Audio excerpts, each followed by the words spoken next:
Sur Europe 1, en janvier 2016, vous avez indiqué dans une interview qu'outre ces 5 mutations qui sont à l'œuvre dans la société aujourd'hui, on pouvait en épingler une 6e, à savoir la mutation spirituelle. Oui. Vous disiez également que donc, le rapport à la spiritualité aurait changé.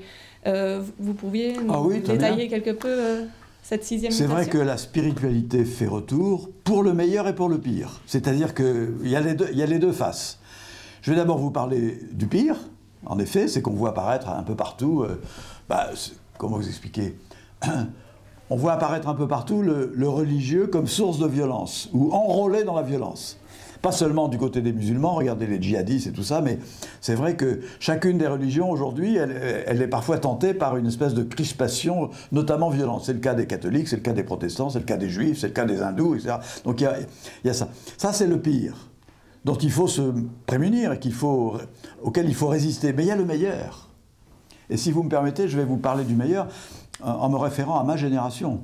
Moi, je suis né en 1944, j'ai fait mes études dans les années 60, en gros, et j'appartiens à une génération qui s'est imaginée, à tort, que la croyance religieuse ou le besoin spirituel, c'était des vieilles choses qui allaient disparaître dans les poubelles de l'histoire, et que la modernité, c'était désormais un monde qui serait gouverné par la raison, par la science et par le commerce. Nous pensions cela. Et nous pensions cela bêtement, stupidement.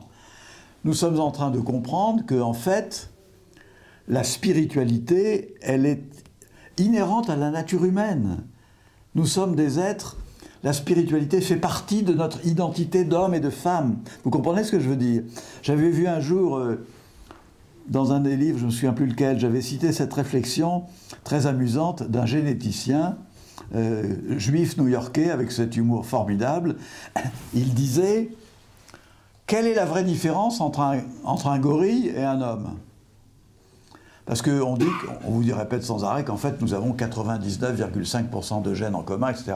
Mais il disait, cette comparaison avec les gènes n'a aucun intérêt, n'a aucun sens, parce qu'on peut aussi vous dire que nous avons, je ne sais pas si vous le saviez, nous avons 50% de gènes en commun avec la banane.